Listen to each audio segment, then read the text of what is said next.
ಕಾಂಗ್ರೆಸ್ ಪಕ್ಷದ ವತಿಯಿಂದ ಯಾರೂ ಅಪ್ರೋಚ್ ಮಾಡಿಲ್ಲ. ಕಾಂಗ್ರೆಸ್ಸದ ಅನೇಕ ಮುಖಂಡರು ಲಿಂಗಾಲೇಶ್ವರ ಸ್ವಾಮಿಯವರನ್ನು ಒಳಗೆ ತರಬೇಕು ಅನ್ನುವಂಥದ್ದು ಪ್ರಯತ್ನ ಮಾಡ್ತಾ ಇದ್ದಾರೆ. ಲಿಂಗಾಲೇಶ್ವರ ಸ್ವಾಮಿಗಳು ಕೂಡ ಟಿಕೆಟ್ ಕೊಟ್ಟರೆ ಬರ್ಬೋದು ಅಂತ ಆಶೆ ಇದೆ.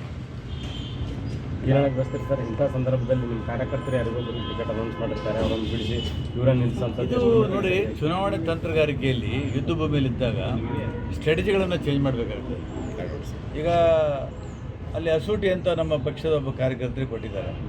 ಅವರಿಗೆ ಅನ್ಯಾಯ ಮಾಡಬಾರ್ದು, ಅವ್ರಿಗೆ ಬೇರೆ ಸ್ಥಾನಮಾನ ಕೊಟ್ಟು ಲಿಂಗಾಲೇಶ್ವರ ಸ್ವಾಮಿಗಳಿಗೆ ಟಿಕೆಟ್ ಕೊಟ್ಟರೆ ಬರೀ ಧಾರವಾಡ ಕ್ಷೇತ್ರಕ್ಕೆ ಅಷ್ಟೇ ಅನುಕೂಲ ಆಗೋದಿಲ್ಲ, ಇಡೀ ನಮ್ಮ ರಾಜ್ಯದಲ್ಲಿ ಬಹುತೇಕ ಉತ್ತರ ಕರ್ನಾಟಕದಲ್ಲಿ ನಮಗೆ ದೊಡ್ಡ ಅನುಕೂಲ ಆಗ್ತದೆ.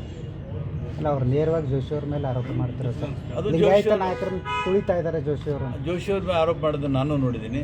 ಅದು ಎಷ್ಟು ಮಟ್ಟಿಗೆ ಸತ್ಯ ನನಗೆ ವಿಷಯ ಗೊತ್ತಿಲ್ಲ. ಆದರೆ ಲಿಂಗಾಲೇಶ್ವರ ಸ್ವಾಮಿಗಳು ಇವತ್ತು ನಮ್ಮ ಪರವಾಗಿ ಬಂದರೆ ಭಾಳ ದೊಡ್ಡ ಬದಲಾವಣೆ ಆಗ್ತದೆ.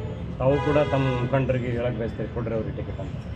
ನಾವು ಅಷ್ಟು ನನ್ನ ಕೈ ಮೇಲೆ ಎತ್ತರಕ್ಕಿಲ್ಲ, ಆದರೆ ಯಾರ್ಯಾರಿಗೆ ಮಾತಾಡಬೇಕಾಗಿತ್ತು ಮಾತಾಡಿದ್ದೀನಿ. ಅಲ್ಲಿ ಈಗ ಬಾಲ್ ಇರೋದೇ CM ಅವ್ರು ಅಲ್ಲದಾಗ ಸರ್.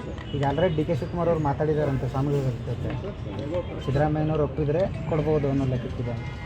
ಸಿದ್ದರಾಮಯ್ಯನವರು ಒಪ್ಪಬೇಕು, ಯಾಕಂದರೆ ಅವ್ರ ಕ್ಯಾಂಡಿಡೇಟ್ ಆಗಿದೆ ಅಲ್ಲಿ. ಬಹುಶಃ ಸಿದ್ದರಾಮಯ್ಯನವರು ಕೂಡ ಕಡೆಗೆ ಹೋಗ್ಬೋದು ಅಂತ ನನಗೆ ಅನಿಸ್ತದೆ.